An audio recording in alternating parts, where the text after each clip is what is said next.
Hello and welcome to the very first episode of WP Sports Desk. I'm Andrew Shapiro. And I'm Ryan Burns. On this half-hour show, we will be bringing you the highlights and in-depth analysis from all major sports, as well as your very own William Patterson Pioneers. That's right, Ryan, but we begin tonight with the Fall Classic. Boston and St. Louis at iconic Fenway Park, which has not seen a World Series clincher since Woodrow Wilson was in the White House. A very long time ago. Yes, sir. We take it bottom of the first. Dustin Pedroia sending one into left field, and it will go just foul. Pedroia trying to give the Red Sox a lead. Take another look here. He's trying to will it fair, much like Carlton Fisk did in the '75 series against the Reds. No luck. Top second and third for the Cardinals. John Lester strikes out John Jaso to end the inning. Lester is fired up. Bottom third now, Michael Wyatt dealing to Shane Victorino, who sends one into left field. It will go off the green monster. Holiday will play it on a hop, and he will send it to the plate. They will plate two, and another one right there as Molina tries to apply the tag. A small argument, but Jim Joyce hears none of it. Pedroia, Victorino into third. Huge. Ortiz very happy. Stephen Drew, bottom of the fourth. He's going to pad the lead. 4-0 lead now for the Red Sox. That one goes into the Red Sox bullpen. That would be all for Michael Wacha. Lance Lynn will come into the game, still bottom of the fourth. And Mike Napoli drops one into center field, plating another man. He's pumped up. 5-1, 6-1 now in the top of the ninth. Koji Uehara strikes out Matt Carpenter to end the ball game. The Red Sox celebrate their first World Series at home in 95 years and their third in the last 10. They take the game 6-1 and the series 4-2.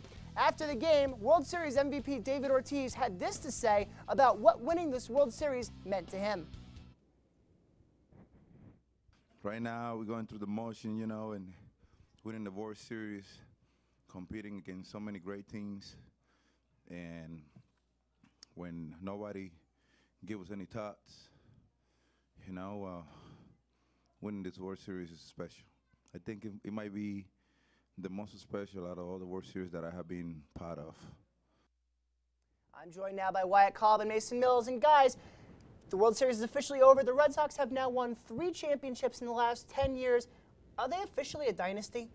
Not to take anything away from what the Red Sox have done in the past season or what they have done in the past 10 seasons with winning the 3 championships, but in my belief, I do not think they're a dynasty. And what I think is a dynasty is a group of guys that are doing it for year after year, such as the 90s Yankees winning 4 out of 5 years. But the only remaining person from the '04 championship, which was their latest, was David Ortiz, who was ironically the World Series MVP. I have to disagree. I believe that they do belong in the dynasty club. I think it's unfair to set the bar as high as the 90s Yankees, 4 and 5. There's no close second. There's too big of a gap. What they did was really impressive, and I believe that they do deserve the title of being a dynasty. All right, now we all saw that pitching was really the difference in this series. You had the Red Sox starters and their bullpen finally clicked. The Cardinals starters rode them all the way through to the World Series, and their bullpen looked really good. Tell me a little bit about, where you think the actual difference was. Was it the starters, was it the bullpen, or was it just everything in general? It was collectively from Boston, all the pitchers with a collective ERA of 1.85 as opposed to the Cardinals with over a 4. It's just these things, and Koji Uehara coming in at the end of the game, closing it out. John Farrell knowing he has that guy that can close the game. It's just these kinds of things it's great for a team in the World Series. I definitely agree. I did not expect Wyatt to go in and pitch the shortest game of his career, getting taken out in the 4th with pitching 3 2/3 innings. I expected him to have control of his pitches. He did not. I agreed with the decision to walk Ortiz, but as we can see, he was walked 4 times. 3 out of the 4 were intentional, and 2 out of the 3 intentionals he was able to score on. So they take the bat out of his hands. He's still able to threaten. Now, let me ask you this. Was it the last Game 6, was it the fact that Michael Wacha didn't have his stuff, or did the Red Sox just figure him out? I think the Red Sox were just able to jump on him. You saw the bats come alive. The pitching was substandard.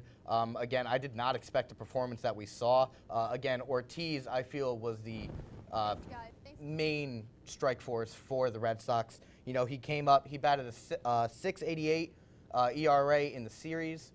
Or he had a batting average of 6.88 in the series, which is second highest below Billy Hatcher with a 7.50. Michael Wacha, a 22-year-old rookie, to be pitching in the World Series, and as well as he has the whole postseason. He was, before the Game 6 of the World Series, he was 4-0 with a 1 ERA.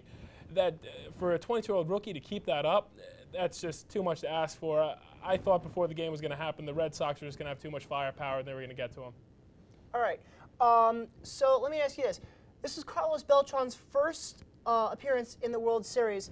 Do you think that he buckled under pressure, or was it that rib injury from Game 1? Mason? I believe that what we saw was not pressure. You know, you saw him have the injury with the rib contusion in Game 1. He bounced back in Game 2. He had an outstanding performance. The way that he played is not someone who comes off an injury like that. I don't think it was pressure. All right. I hate to cut you off here, but I do have to ask. Now that the regular season is over, the postseason is over, the offseason begins, major free agency is coming up. What are you guys looking for? I mean, I'm going to ask you the first question. Who wins the Robinson-Cano sweepstakes? And, you know, what are some of the other free agents that you guys are looking at? Wyatt? I think Robinson-Cano comes back to the Yankees. The Steinbrenner family is just going to offer him too much money. And I believe they need a new third baseman, especially because A-Rod, they don't know when he's going to be back. He might be suspended for 200 games because of the steroid scandal. They might bring in a guy like a former World Series MVP who just played in the World Series, David Freese, or a guy on the Red Sox, Will Middlebrooks. So. I agree. We also have to keep a lookout. I have a feeling they might be picking up another shortstop. You know, we just saw Jeter get his one-year contract. I believe that he's going to be seeing some DH time at his age. We're going to still be seeing this similar performance as good as he's been. I do believe that he's not going to be at that healthy shortstop state for every game. All right, Wyatt, Kalb, and Mason Mills, thank you guys. Let's, all right, so, all right, so let's switch gears here. Okay, thank you guys. And now here's Brandy Corsaro with an update on Tigers third baseman Miguel Cabrera. Thanks, guys. 2012 Triple Crown winner Miguel Cabrera had surgery on his groin Tuesday. The Tigers' third baseman hit .348 during the 2013 season with 44 home runs to match his high from last year. Cabrera, who will turn 29 early next season, is signed with Detroit through 2015 and is scheduled to make $22 million this season. Back to you, Andrew.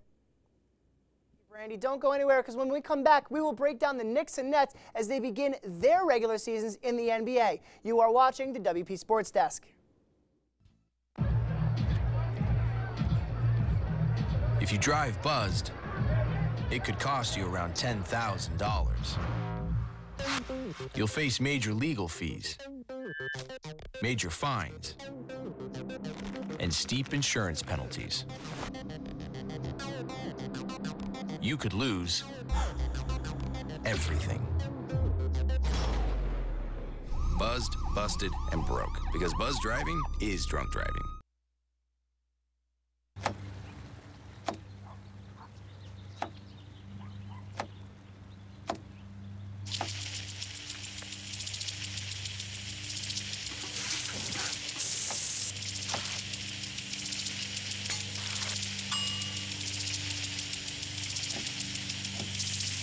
Clean kitchen surfaces, utensils, and hands with soapy water. 1 in 6 Americans will get sick from food poisoning this year. Keep your family safer. Check your steps at foodsafety.gov.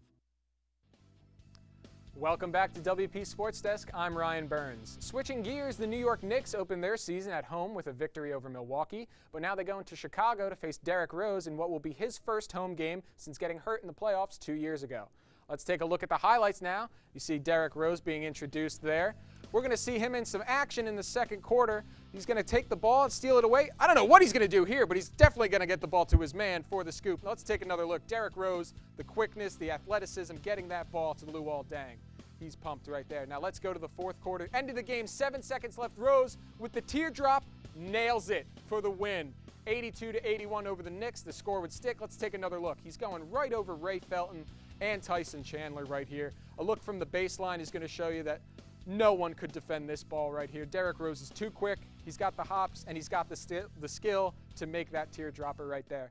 Now we are joined by Rob Wetham and Willie Rios. Now guys, we just saw Derrick Rose playing for the first time against the New York Knicks back at home. Let's talk about the New York Knicks. We got some new additions here, including Andrea Bargnani. Yeah, and I believe Andrea Bargnani is going to help this team in the ways that Novak couldn't. Novak was the three-point shooter, but that's all he brought to the team. Bargnani has a good driving game. He can take the ball to the hoop, and he can put it on the floor, which is something the Knicks needed. It certainly complements their offense a lot more. No, of course, Andrea Bargnani is a former #1 overall pick in the NBA draft, and the man has skills. There's no doubt about it. He has three-point range, and there's a lot of things he can do. But I'd like to take a second to talk about what he can't do. He's not necessarily a good defender. which is something that the Knicks are going to need if guys like Tyson Chandler and Carmelo Anthony, they have to stay healthy. And if Bargnani, can help on the defensive side, that'd be definitely a plus. Yeah, and against Chicago, he was limited to 25 minutes because he got into some foul trouble on defense. He had 4 fouls. So let's talk about the offense a little bit. Obviously, right now, the Knicks are a well-oiled machine that goes by Carmelo Anthony. Last night, Carmelo was 8 for 24, 22 points. You don't want to have less points than you have field goals attempted, okay? It's just not going to happen. And 2 for 7 from the 3. We don't want to see Carmelo Anthony taking threes like that. This team is basically built around him, even though we have Amari Stoudemire still on the bench getting some scrub time, and we have guys like Tyson Chandler too. But how far can Carmelo Anthony take this team? Well, there's no doubt that Carmelo Anthony is one of the elite scorers in the NBA. Just the problem is sometimes that Knick offense becomes stagnant and the ball doesn't move around. When he has the ball, he forces up a lot of shots. But there's no doubt about it that he is one of the elite scorers in the league. Now, you mentioned 8 of 24. You certainly want to be up around 50%, 45%. Carmelo is usually there. But, maybe it's just some early season jitters, shaking some of the rust off from the offseason. Yeah, and that's a guy who takes a lot of jump shots. Let's talk about some of the guard play, because these are 2 guys in Ray Felton and Imam Shumpert who can get the ball and dish it out. Well, yeah, they have great assist numbers, and they're both great defensive players, which takes a lot of the pressure off the other players, so they don't have to worry about guarding the point guard, shooting guard. They will handle their team. But the main focus really for defensive-wise is they've got to stay healthy, just like with any team. When you have Amari, who's not 100%, Chandler with back problems, who consistently misses a good number of games every season. Right. You've got to find good backups, and they have to come through. And the Knicks defensively, they have a very, very solid defensive-minded head coach in Mike Woodson. Right, he's a guy who, even dating back to his Atlanta days, really emphasized defense, because anybody who knows basketball knows that the offense gets started off of defense. It's just like any other game. If you can force turnovers and get the other team to make mistakes, you're much more likely to be able to capitalize and do things offensively. Absolutely. And another new piece for the Knicks, Meta World piece, another defensive piece to add coming off the bench. Now let's go to the other New York team now, because they are in Brooklyn, the house that Jay built, the Brooklyn Nets. Now we have some new additions for this team as well, right. And the 2 biggest guys being from a little bit up north in Boston, Pierce and Garnett. Yeah, absolutely. These are 2 welcome additions, even though the rivalry did run deep. These are 2 welcome additions in Kevin Garnett and Paul Pierce, who are going to be able to bring a number of different things to this Nets organization. A lot of experience, playoff experience. They each have championship rings. And both guys are leaders in the locker room, which is something that the Nets may have lacked in the past. Yeah. Now, we talked about Garnett being there too. He's a huge presence in the paint, and he picks up all the rebounds that Brook Lopez doesn't get.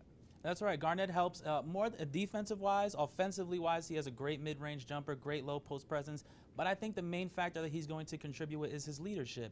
The Nets don't really have somebody that's won a championship, somebody to lead them in the right direction. And I think him and Paul Pierce are going to help them tremendously with that. And when you mentioned the rebounding, Garnett is certainly going to help in that aspect. Absolutely. And he's also going to be able to bring something offensively. Now, the Nets last year had a rebounder in Chris Humphries.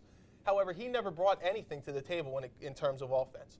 So Kevin Garnett is 100% better than Chris Humphries, and is definitely going to bring something different. Now, you mentioned Brook Lopez. Yeah. He's a guy who, even though he's a 7-foot center, an all-star, one of the best offensive centers in the entire league. Absolutely. He was 9 of 18. We're talking about a guy who has averaged less than 7 rebounds as a 7-foot center for his career. So the additions of Kevin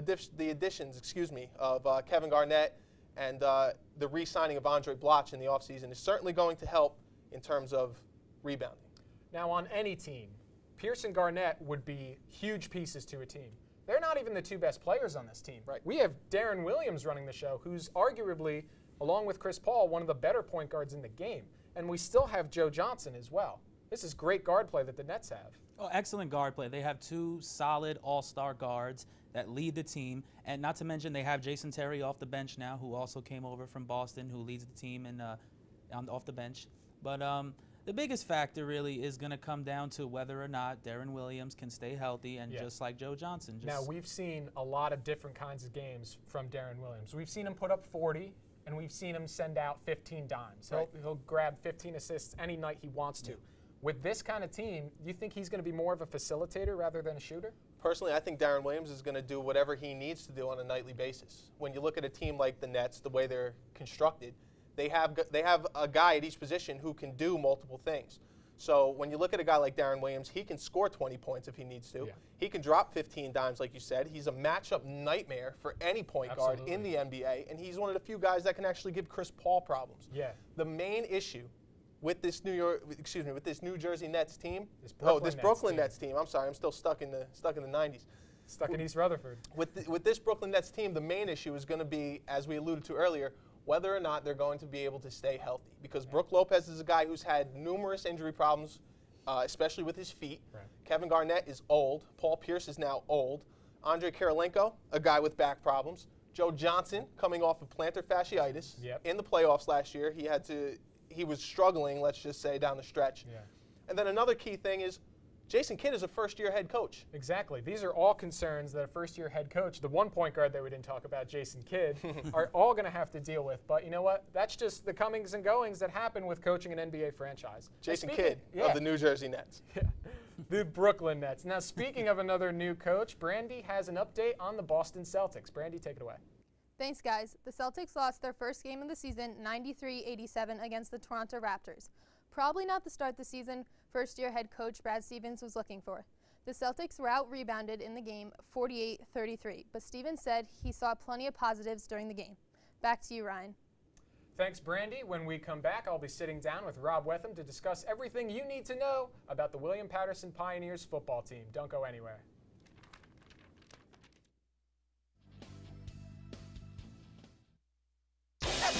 Adopting a new pet is a rewarding experience. And shelter pets make super pets.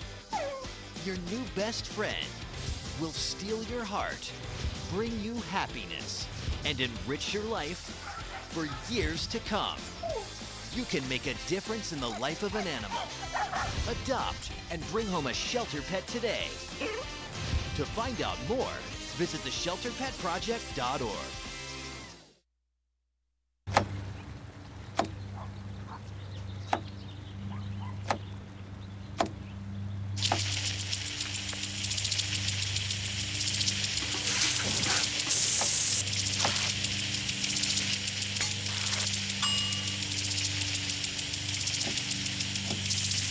Clean kitchen surfaces, utensils, and hands with soapy water. 1 in 6 Americans will get sick from food poisoning this year. Keep your family safer. Check your steps at foodsafety.gov.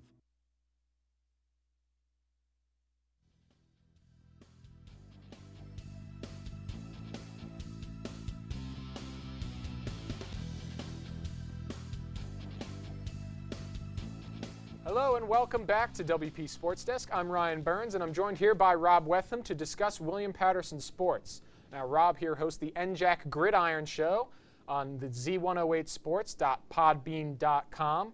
Now, Rob, you've been covering William Patterson sports this entire semester so far. You've been covering the entire NJAC conference. The William Patterson Pioneers now sit at 3-5, although you think that they're a better team than their record shows. Yeah, absolutely. When you talk about this version of the 2013 Pioneer football team, we're talking about a much better football team than their record may indicate. When you look at this team up and down, they have a rather explosive offense. Okay, an offense that is led by a fifth-year senior starting quarterback in Ryan Gressick.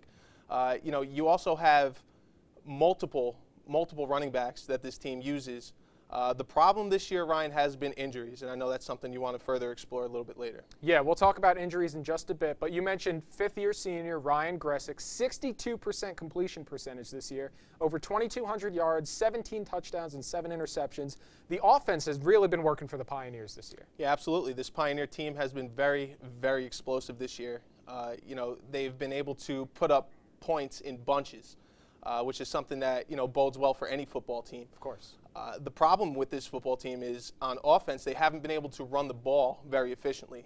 You mentioned Gressick. He just this year broke just about all the passing records that in the history of this school in terms of yardage, completions, and touchdowns. He's been very efficient all year long, and he's really been the leader of this team. The problem is they haven't really been able to run the football at all. Right. You can say that it's because Gressick is playing really well or because you have a rotisserie of 3 guys who, on the ground, can't get it done.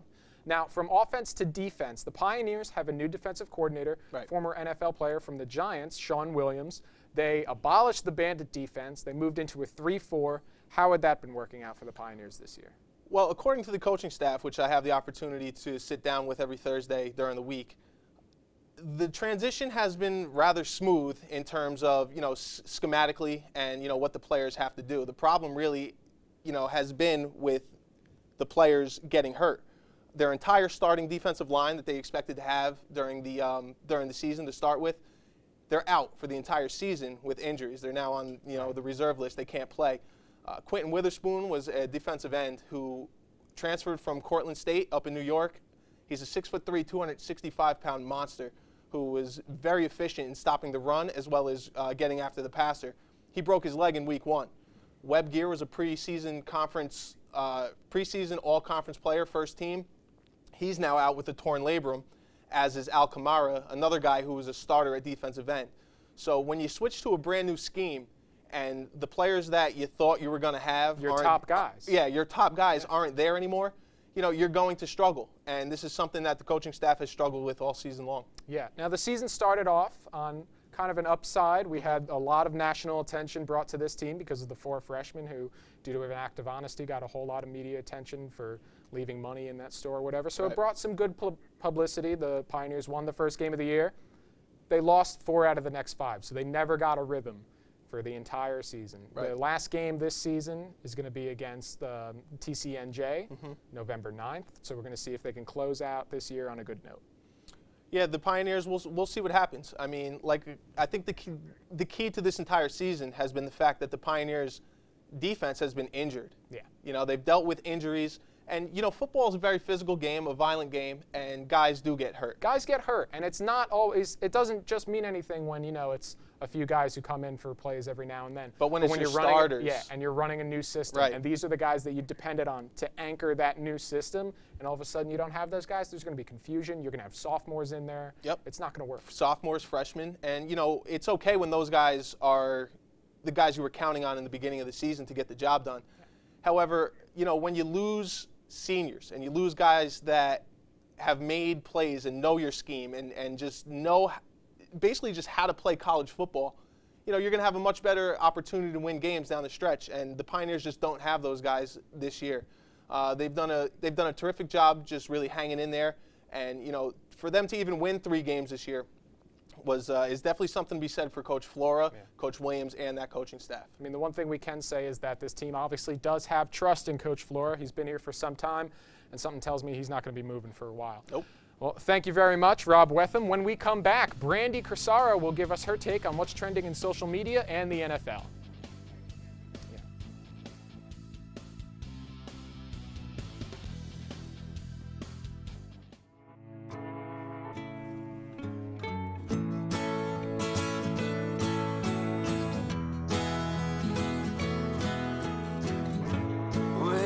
Tell him that I've begun to dream of things to come, and tell the trees not to look for me. I'm going to find some peace of mind. Wake the sun. Wake the sun, wake the sun, wake the sun.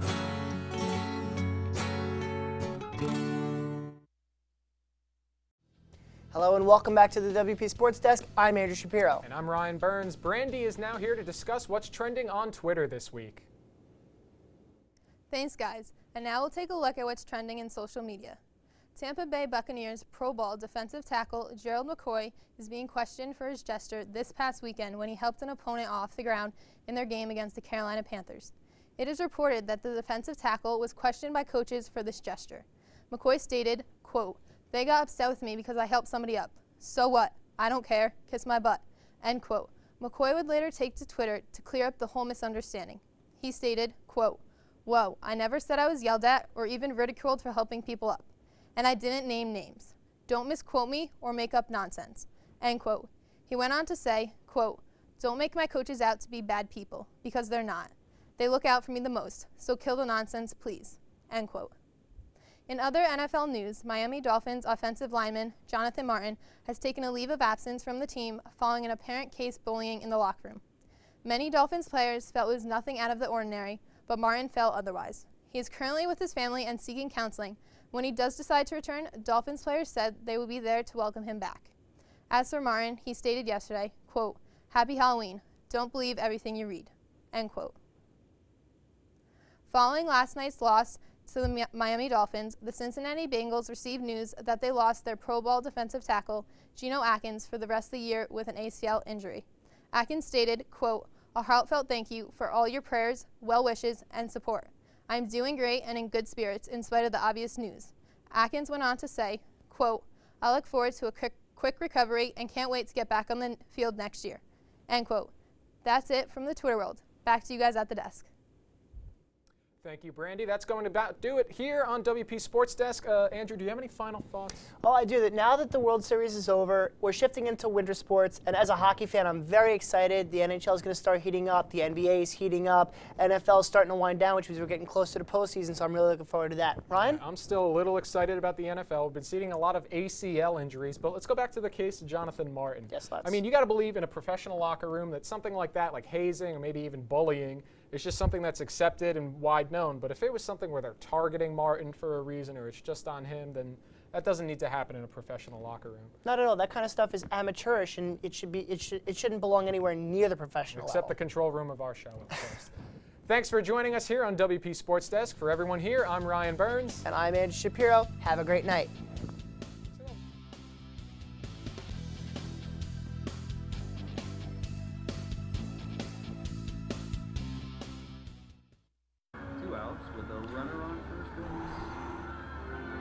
Now the big guy comes out to bat, hitting .342 with 92 RBIs and 36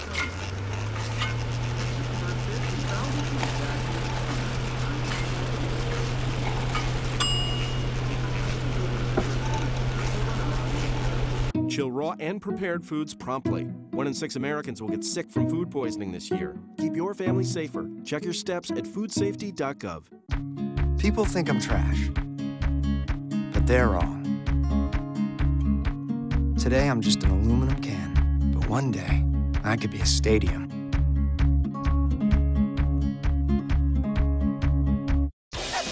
Adopting a new pet is a rewarding experience. And Shelter Pets make super pets. Your new best friend will steal your heart, bring you happiness, and enrich your life for years to come. You can make a difference in the life of an animal. Adopt and bring home a shelter pet today. To find out more, visit theshelterpetproject.org.